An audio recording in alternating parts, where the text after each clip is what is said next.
What's up, Degenerate Nation? Welcome to the Big Bets on Campus podcast presented by WynnBet.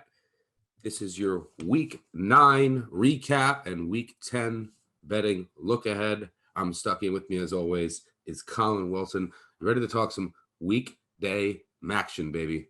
Weekday action is always welcome. I think the more important thing is I downgraded everybody in the top 10 yesterday. And I know that sounds stupid when you look at Georgia's final score, but they only had 2 real offensive drives and they ended up in field goals. And don't get me started on Ohio State, right? I mean, it was a shit show for the top 10. Ohio State was the most disappointing performance of the day. That was maybe, looking back, maybe it was a really bad bet in that I was buying Ohio State high and selling, and selling Penn State low. We learned a lot about the Michigan teams. There's a lot of teams that haven't played anybody. And Ohio State was in that category, right? They played the backup quarterback for Indiana. They played just a bunch of Rutgers and Akron. And to not come out and dominate Penn State, with already 1 loss on the season, it's sort of troubling. Who do you think is going to end up in the college football playoff as of right now? Well, I mean, that's really good because there's going to be an article that comes out Tuesday morning, and it's going to be how do we pick value out of the college football playoff before they announce the college football playoff. And so when we look at, the power ratings, it really helps us look at an odds maker's point of view about, if it was just up to an odds maker's point of view, it'd be Georgia, Alabama, Ohio State, and Oklahoma, period. But boring, right? Nobody wants to hear that. But you're going to have to make a case for undefeated teams get in above 1-loss teams, conference champions, 0 or 1 loss, get above everybody else. Like there's so much against Cincinnati. I can't see a way that Cincinnati's any higher than 4. I wouldn't be shocked to see him 5. I mean, why is nobody, and I'm sitting here, everybody on TV, everybody at ESPN that broadcasts a game. I don't even know half these people that are broadcasting this stuff on ESPN Plus, but everybody gets to announce their top 6. Nobody had Oregon in the top 6. And I just was sitting around all day yesterday, like, what? Why is nobody mentioning Oregon? They beat Ohio State, this great team that can't expose Penn State after Illinois ran for 370 between the tackles. Like, why is everybody forgetting about Oregon? Oregon wins out, they're in. So they have to be in the top 6, period. Yep.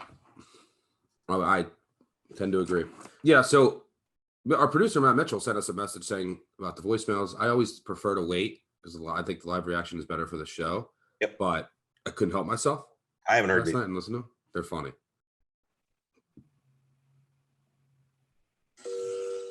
Bad beats, backdoors, and miracle covers. However you're feeling, we want to hear from you.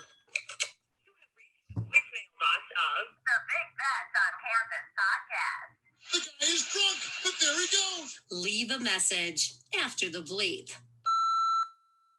The Iowa party has come to an end. Not only are they not good, they are an objectively bad football team.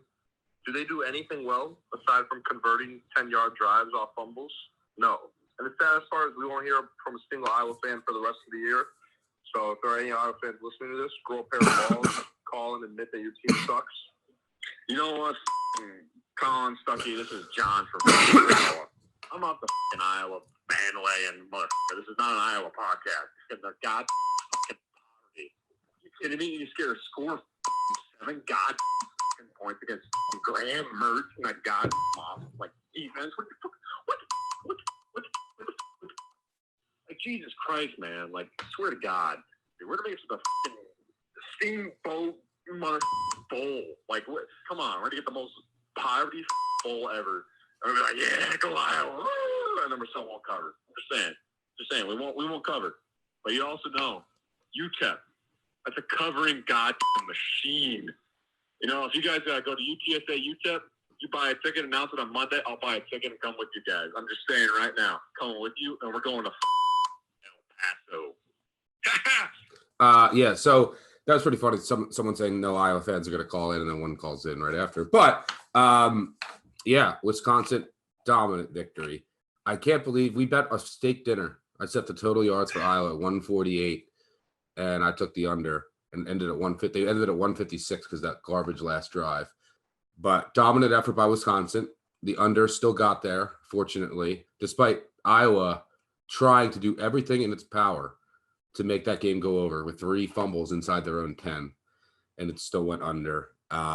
Thoughts on Wisconsin, Iowa? Wisconsin's gone to the Big Ten championship, people. Probably the most amazing stat out of yesterday was Iowa 70%. They were stuffed in 17 of 24 runs at or behind the line of scrimmage. That is absolutely pathetic. And then you go to the passing plays, 10% below national average. The Iowa offense is completely broke. Yet you still lost the whole total yards wager. You're right. They were going to start slinging it, chucking it around. Iowa has no answers. They're done. 0% explosiveness, 0% methodical. Can't get 2 first downs in a drive. Really bad. Wisconsin's defense is great, and I'm glad that they've got an identity running. So look out for teams that can't handle the run because Wisconsin's going to be out for you. But if you can stop the run, that's where Wisconsin's season is going to end. Wisconsin, the college football playoff, can't happen. But I would love it. So I could bet more unders. More Wisconsin games, the better. More unders. What's going on, guys? No surprise here, but the Miners just covered again. This is Miner Mother Affirmation. We don't care that we just lost, right?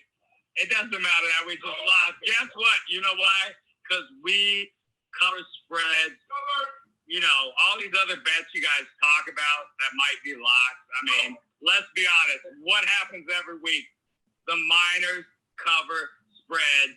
So anybody that is not taking us, you're an idiot. Eat a bag of boom. Get your ass to El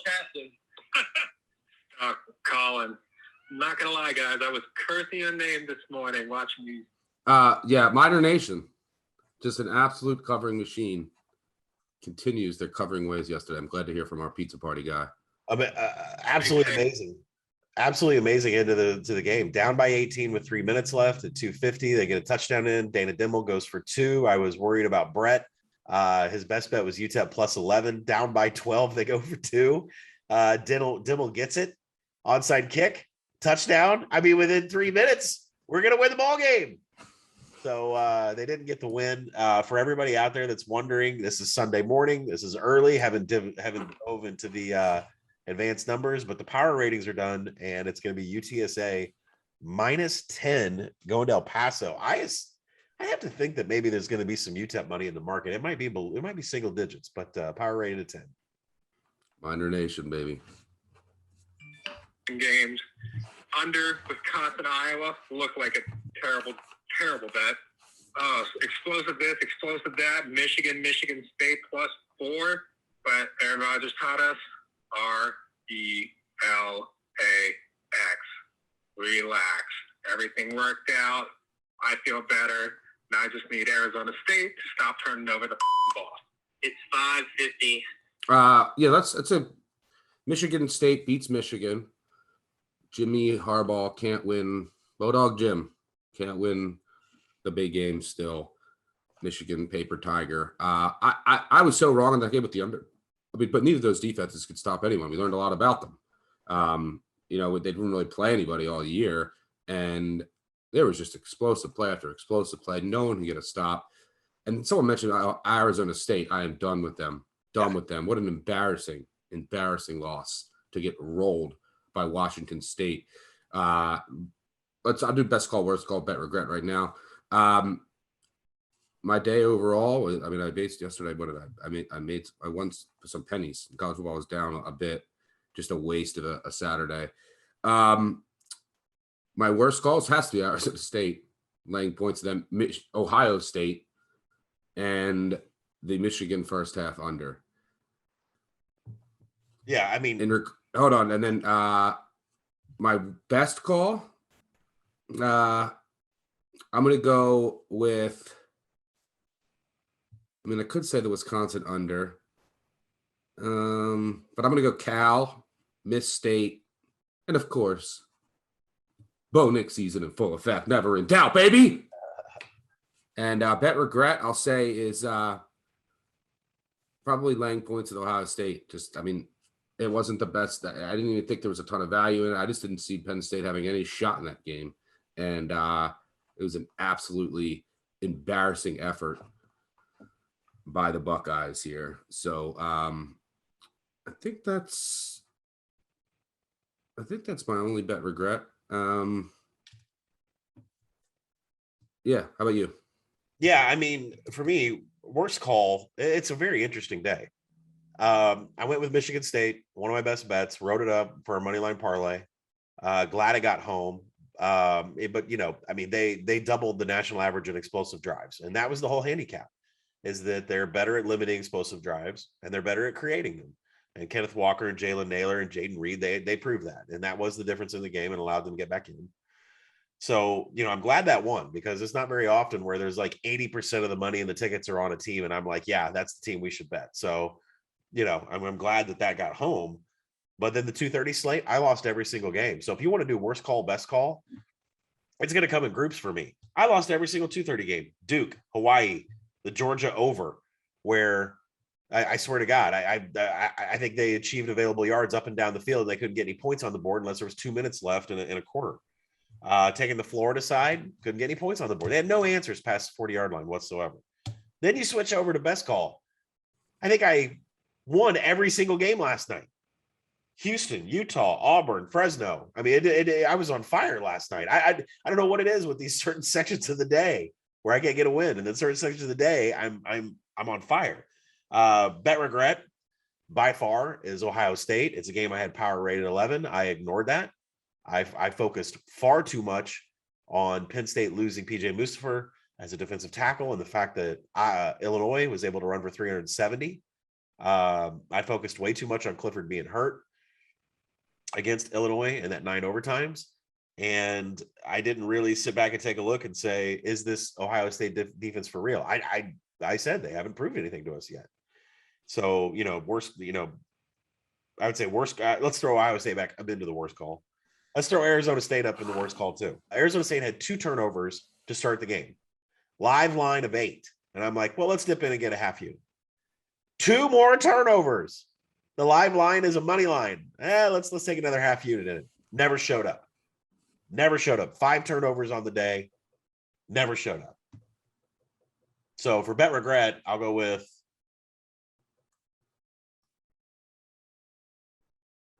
probably Liberty. I mean, we talked about it on the podcast. I've never seen such clown show offense in my entire life. Not only did Liberty roll, they easily covered the 36-point spread. I saw UMass in one of their very first series try to run a zone read, and the running back and the quarterback had so many issues. They both thought that they fumbled the ball. They both took a knee. They both took a knee on a zone read. I've never seen so much terrible offensive play in my entire life. Walt Bell should eject that entire roster and just start running around, McGurk and looking for people to fill on his walk-ons. It's unbelievable. By the way, the only team that has not covered yet, we're going to get to this Clemson clown show of a cover. I feel so bad for Florida State, Missouri. They still haven't covered. All right, moving on. In the East Coast on this glorious Saturday. Holy Stucky. I love you, but do you even care? Do you even care? Nothing here even looks remotely good. Nothing but red. Red all day. Fucking Arizona State getting their fucking asses handed to them. Holy fucking Christ, this sucks. Colin. Cry about it. I actually was positive units yesterday. Big, huge day. Won about 4 pennies. Calling in from Colorado here. I'm trying to figure out something. Can you help me out with an issue I have? Trying to figure out how somebody spends all week handicapping games and somehow can't seem to get a single game right. We're taking the over in Georgia. Nope, that's not happening. Let's take Arizona State live, -8.5. Nope. Let's double down on ASU. Money line. Nope, that ain't happening. Duke +16.5. Not a chance. Northwestern +7.5. Nope. Florida +14.5. Negative. Oh, how about Hawaii +7? How bad are you at handicapping? Let's just try the fake Colin tour. All right. I mean, like, if you only paid attention to football from 2:30 to 4:30 yesterday, I could see those comments. But that was sandwiched in between a Michigan State win and then a night slate where I zipped everything. So I don't know. Maybe pay attention to football at night. Let's see to start sleeping in. I can't win at the noon slate all year. Colin, it's Derek from Pittsburgh. I'm so fucking sick of Pat Narduzzi and his stupid every freaking year. Every year. And granted, Clemson was a down Clemson. I get it. Big win last week, flying high, and then what do? Lay a fucking egg against Miami like we always fucking do. Listen, I know we weren't going to make the playoffs, even if we won out. But is the New Year's Six Bowl too much to ask for? I mean, man, I am just so sick and tired of this. Ladies, can we just take... Yeah, Pitt goes down. Cancel your college football playoff plans for Pitt. Typical standard Narduzzi loss. And credit to Miami. Miami has not quit. Yeah, from the Orange Bowl down to the Quick Lane Bowl. Good luck, Pitt. But no, I mean, I think Tyler Van Dyke deserves a little bit of credit. Yeah. I'm staring at 30% of their drives were explosive. That's crazy when national average is 12%. No methodical drives by Miami whatsoever. So they are not doing any long sustaining drives. They're just explosive. It's crazy with this Tyler Van Dyke kid. Pitt failed when it got down into scoring position, just 3.3 points per trip past the 40-yard line. So finishing drives failed him there. Overall yards per play about the same. Miami's got an offense now. We have to pay attention to it. Moving on. The moment to light a candle for everyone that held an FSU plus 9.5 ticket this weekend. That is all. I am sitting here in apoplectic at the end of this Florida State Clemson game. You could see it coming. You knew it was going to happen, but somehow it stings that much more. I come to you guys not as a mad person. I'm not a mad fan tonight. I'm a broken man. This is Alex from Florida, longtime Florida State fan, and I didn't expect us to win the game. Yeah. Did I sprinkle a little on Florida State money line? Sure, why not? Did I expect to cover down 4 points at the end of the game? Yeah, I sure did. You know our little chant, FLORIDASTATE? That needs to be changed to FUCKYOUDABO, you stupid piece of shit. Celebrating on the sideline like you won a national title, beat a 3-4 Florida State team. You fucking idiot. Oh my God. Dabo, Clemson. All right. So, yeah, congratulations to Dabo Swinney. His first cover of the year comes on laterals on the last play of the game. Absolutely torturous beat if you had Florida State. And yes, I would have been apoplectic as well. Great word there. I almost bet Florida State in the under. Both lost on that play. That play is going to be on SVP Bad Beats on Monday night, and it might be in the new montage going forward. Just brutal. Total and spread. Yep, total and spread. Yeah, total and spread. I almost bet the under and Florida State. That would have been – I'm so happy I did not have to endure losing both those in the final play. My thoughts are with anyone that did. All right, let's hear from Martin to close this. Go ahead.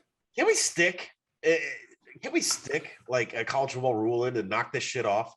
Like lateral. Ban laterals. I always use the tweet that hashtag ban laterals. Can't advance it. The defense can't advance it because that's enough of this stuff. I want to be calling you guys. I don't. But we got to talk about all glory to God. Every single day on the pizza playoff, we are getting pizza for the playoff. Dabo Swinney and his disgraceful team, and Mike Norvell and his Florida Seminoles just taking turns sucking and playing pitchy woo-woo so SVP can get excited. Maybe we'll get a little bald head rubbing action. Well, we just destroyed anyone who had the under. What a satanic thing to have happen. And you know what's disgraceful about this? It's taken away from our pregame focus. That should upset you. It upsets me. And Dabo can rot in hell for all reasons you. I hope you fucking die in a This is some fucking bullshit. Clemson. You fucking kidding me? You're fucking kidding me. You, Florida. All right. Seriously, that's a warranted reaction if you had Florida State there. So that'll wrap up week 9. Any other results that you want to mention? Yeah, I think we need to mention that, Georgia, first off, their offense wasn't that great. I mean, they only had 2 real sustaining drives. A lot of the points they were given, they were spotted field position in Florida's area. And then, there were some defensive scores in there. But, I mean, they didn't sustain any drives. 9% methodical drive percentage, well below national average. They weren't that great inside the 40, 3 points per trip. They had 2 trips, like 2 drives that lasted longer than 3 plays, and those ended up being field goals. So Georgia, I actually knocked down a little bit, and I know that everyone's going to the power ratings and say, "Oh my God, Florida's still in the top 10." I didn't mark them down. 1.2 points per trip inside the 40. They just couldn't get Georgia cannot sustain that, by the way. There's no way that teams are just going to keep scoring 1 point per opportunity. Yeah. Cincinnati, they're sloppy. Cincinnati's offense is sloppy. It's not explosive. The defense is holding them up.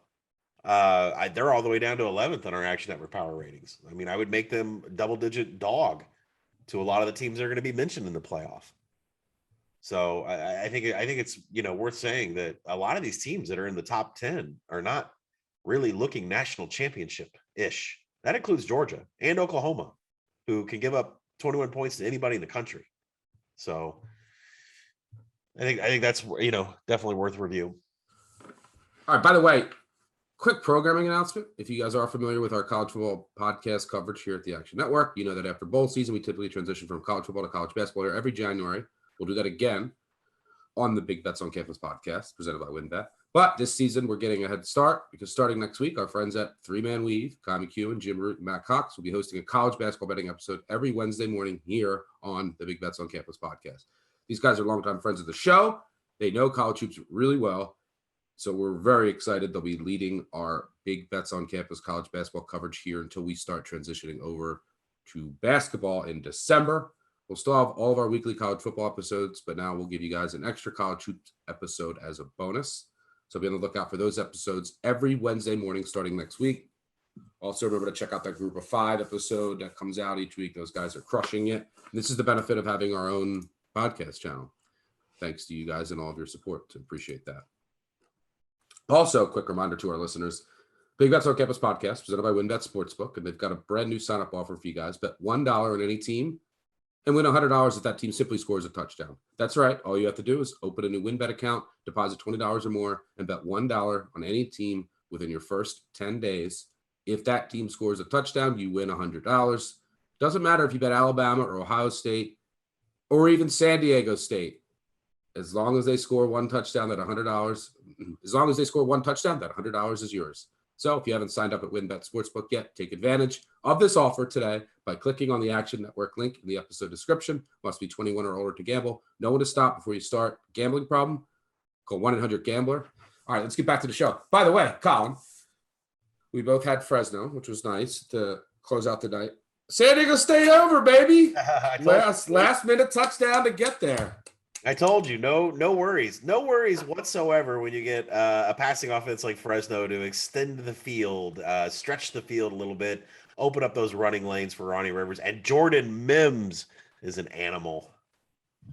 I was glad to see. I think the Cropper was okay. He was turning into a potential pro receiver. He went out. He dropped the ball. It looked like he tore his ACL. I think that it's actually just was good news on that front, which I was happy to see. All right, before we get out of here, let's go 3 and out. All right, before we get to some weekday matchup talk, let's take a look at next week. There's Pitt at Duke, by the way. You're going to play Duke. It's not the greatest card in the world, but there are some pretty intriguing matchups.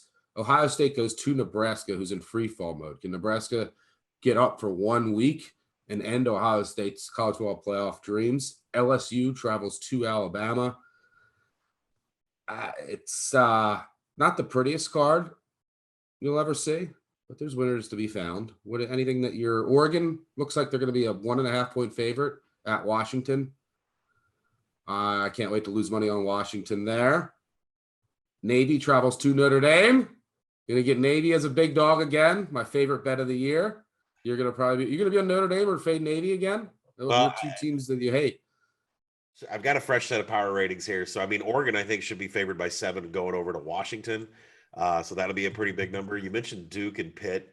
That's going to be like a 21-point spread. So we'll see if Pitt can flex their muscles on a Duke team that's having problems scoring points. Period. Michigan's going to have to get up off the mat against Indiana. They're hosting Indiana. They should be 13-point favorites. Iowa's got to go back on the road against Northwestern back to back. They're going to be 13-point favorites. I'm not really sure Iowa can score 13 points, so Northwestern might be on the radar this week. And Notre Dame Navy, that's a Notre Dame minus 24.5 looking projection. So we'll see if Navy's going to be able to keep this magical run that they have where all of a sudden everything works after having a terrible start to the season. Let's start on Tuesday for second down. We have 3 games on Tuesday and 2 games on Wednesday. On Tuesday, we have Ball State at Akron. Ball State's been a weird team to figure out. They just drew Plitt. He's shown flashes, in that win at Western Michigan, but the offense just in general, they can't run the ball. So if Plitt isn't playing at a high level, the Ball State offense just goes into a complete shell and looks broken. And that's what's happened this year. Any thoughts on Ball State at Akron? Yeah, this is a game that I project Ball State minus 17. When you look at Akron's defense, dead last in rushing success rate, dead last in finishing drives. Everything else is in the bottom 10 from coverage to big play to passing success rate. That Ball State's going to get whatever they want against them. And then you look at the tackling grades. Ball State's 10th in tackling on defense. We switch to the other side. The one place that they can be hurt is against the pass. Ball State's been, they're 127th in defensive passing success rate. But can Akron expose that? I'm not really sure they can. They run the ball 58% of the time. They are top 25 in line yards. But if there is sort of a better than worse, the Ball State rush defense is better than the pass defense. So, specifically Ball State's top 20 in the nation in stopping explosive passing. So I think that would kind of lead to a total I project at 44.5, awfully low, but Akron has no ability to get points up on the board. I think your big scare there is that Ball State can hammer on them, but 17 is the buy point. Yeah, Akron's defense and their pass protection is so bad, but their defense is really bad. Their secondary is really bad. So I think this might be a good true Plitt game. And if that's the case, then the Ball State offense looks really good. So I think it's Ball State or nothing there. Also on Tuesday, 7:30 Eastern on ESPN2, Eastern Michigan travels to Toledo. Toledo has been pretty disappointing at 4-4 this year. They lost 2 games as double-digit favorites at home. Their defense has been excellent. This is the best defense in the MAC by far. I have them ranked as the 29th rated defense overall in the country. But their offense has been a mess. So they've gone to Daquan Finn pretty much full time now. Carter Bradley wasn't getting it done. The offense it can't get going. Like their defense is really good. Their offense is awful. And the main problem, if you try to diagnose what's wrong with them, is it's the offensive line. And it's the offensive line that brought back almost everybody. But the offensive line is playing so poorly that they can't get anything going in the run game. They can't get any protection. So at least with this kid, Finn, who's a dual threat, he can move, and that's really important because their offensive line has been bad. Eastern Michigan, they just beat Bowling Green 55-24, and their incumbent starting quarterback lost his job a couple games into the year, and Ben Bryant has played really well. The one problem with Eastern Michigan, when you have to cap them, is their run defense is so bad. I mean, it is, if you can run you can just shred this Eastern Michigan team. Secondary is playing really well, but Toledo's not really passing it. Can their offensive line finally get a push? And if they can, they'll be able to move the ball. This Toledo defense should slow Eastern Michigan down, but I think that's the cap. Can Toledo get their run game going? What do you see there? Yeah, I actually agree with everything you said because Ben Bryant's been okay for Eastern Michigan, taking over Preston Hutchison in the passing game. They're actually top 30 Eastern Michigan is in passing success rate. They're top 10 in finishing drives. They've been able to get points up on the board when they get close to scoring position. The problem is they're running into the teeth of this Toledo defense. Stuck's right. This is the best defense in the MAC. They're number 2 in the nation in tackling. They're top 10 in defense and finishing drives. They don't allow points to go up on the board. And, it's going to be, tough sledding for Eastern Michigan here to get some points up on the board.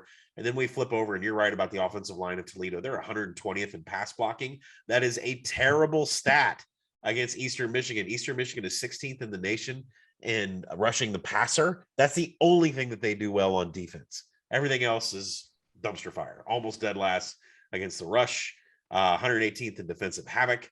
All they can do is get pressure on quarterback and passing downs, but you got to get Toledo into passing downs to expose that. I projected Toledo -9 and a total of 50. I think one important thing to look at is that Toledo is second in the nation in rushing EPA, 7th in the nation in passing EPA.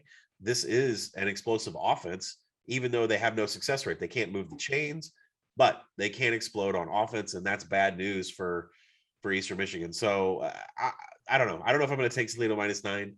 I think if we see some love in the market for them against the double digits, I might be an Eastern Michigan fan.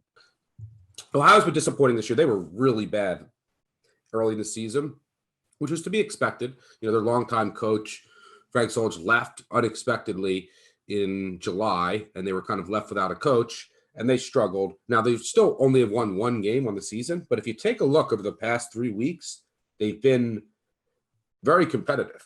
Since a win at Akron, their only win of the year in October, they lost by 3 to Central Michigan. They lost by 1 at Buffalo, and they lost by 7 at home to Kent State. So I think this is a team that's starting to turn the corner.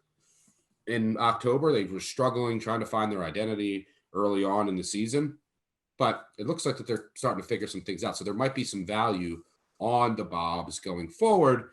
Meanwhile, Miami of Ohio, they're sitting at 4-4. It looks like the division is going to come down to a game between them and Kent State later in the season. Miami of Ohio, 4-4, and they're a tough team to crack because if you look at some of their advanced metrics, you have to keep in mind that Gabbert hasn't been the quarterback all season, and I think that he's significantly better than A.J. Meyer, who's a very good backup, and he has starting experience, but the offense is just on another level when you have Gabbert in there throwing to Hippenhammer and Jack Sorensen. What do you see with Miami of Ohio and Ohio?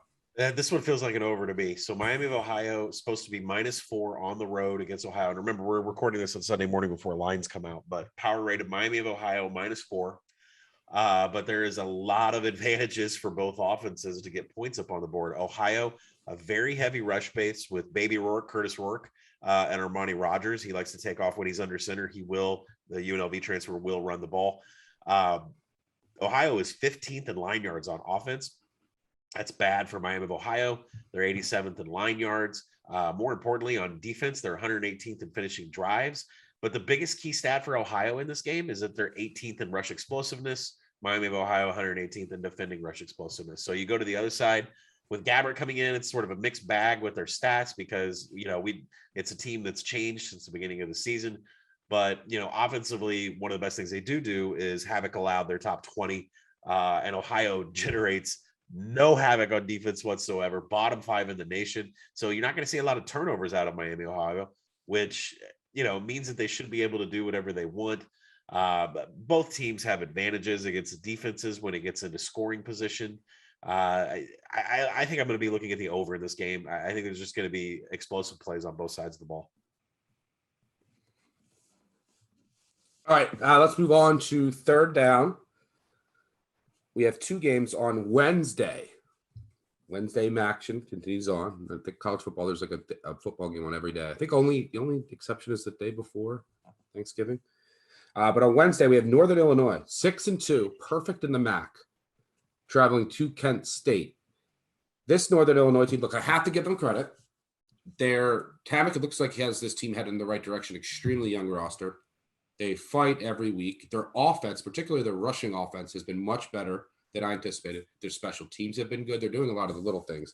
But this team has been getting extremely lucky. I mean, they beat Eastern Michigan. They were completely outplayed. They had 2 scores off turnovers and then held on. They beat Toledo 22-20.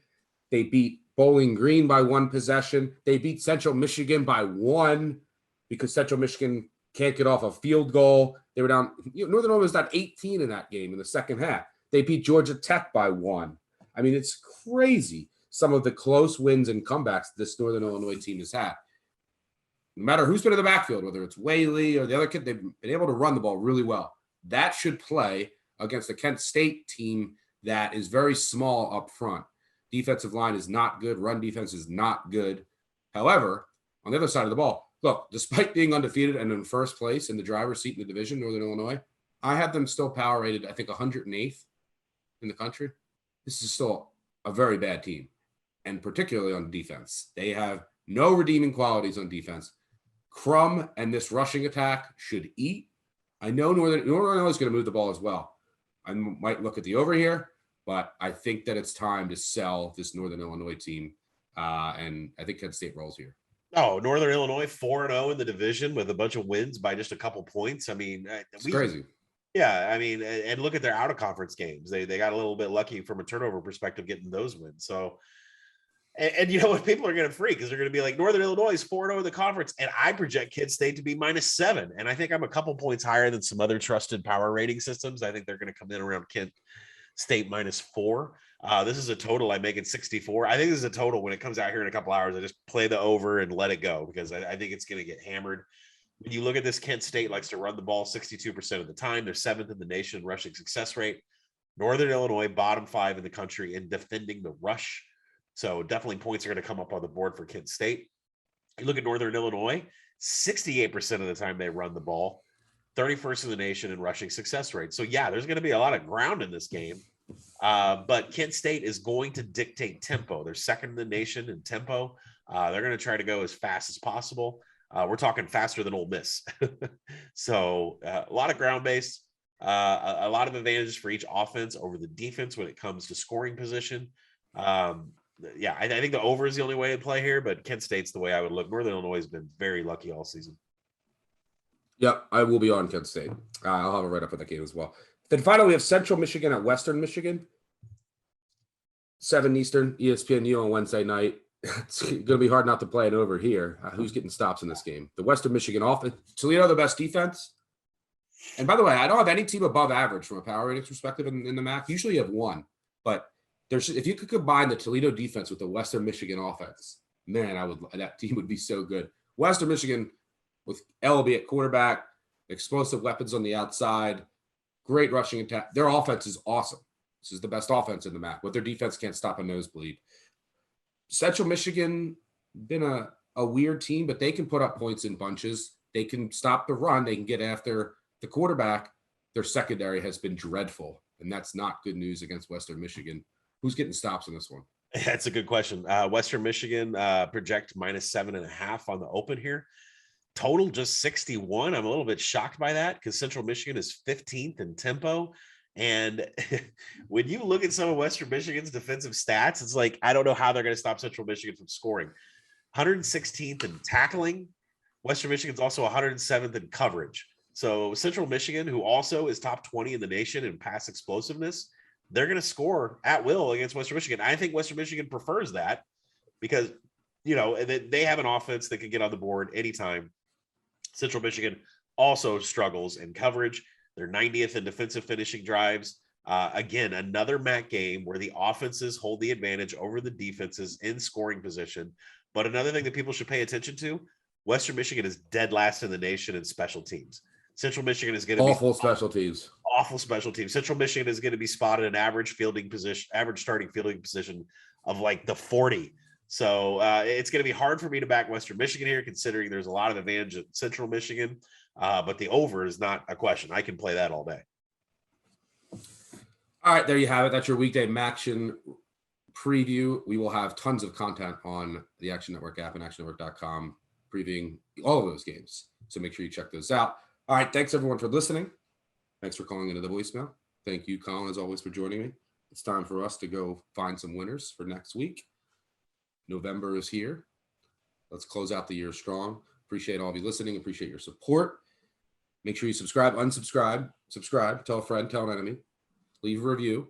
They really help us out. By the way, JMH888 left a review. Been a listener for a few years now. The fall winter weeks would be far more miserable without the team's podcast output.